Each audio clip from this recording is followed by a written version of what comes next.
আসসালামু আলাইকুম। Police constable লিখিত পরীক্ষায় চূড়ান্ত সাজেশন 2025। আজকে আমি আপনাদের যে ম্যাথটা করাবো সেটা 2022 সালে লিখিত পরীক্ষায় আসছিল। প্রশ্নটা হচ্ছে 16 জন লোক একটি কাজ 6 দিনে করতে পারে, ওই কাজটি 24 জন লোক কত দিনে করতে পারবে। এখানে আমাদেরকে বলছে যে 16 জন লোক একটা কাজ যদি 6 দিনে করতে পারে, 16 জায়গায় যদি 24 জন লোক কাজটা করে তাহলে ঠিক কত দিনে করতে পারবে। সমাধানে যাওয়ার আগে আপনাদের একটা মেসেজ দিই, যারা যারা চূড়ান্ত সাজেশনটি নিতে চান তারা স্ক্রিনে দেওয়া নাম্বারে মাত্র 50 টাকা বিকাশ করে এই নাম্বারে হোয়াটসঅ্যাপে নক দিলে ইনশাল্লাহ পিডিএফটি পেয়ে যাবেন। তাহলে এবার সমাধানে আসা যাক।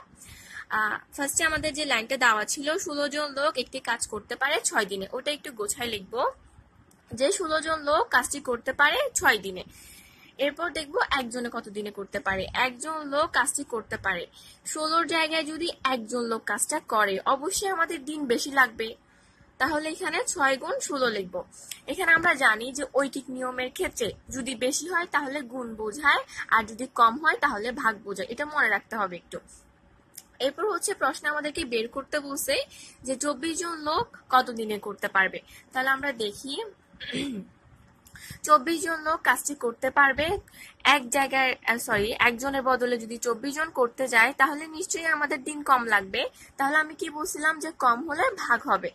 এখানে যেটা ছিল 6 গুণ 16 ওটা লিখবো। এরপর যেহেতু বলছি 24 দিন বেশি লাগবে, বেশি না কম লাগবে, তাই এটা কম হবে, ভাগ হবে।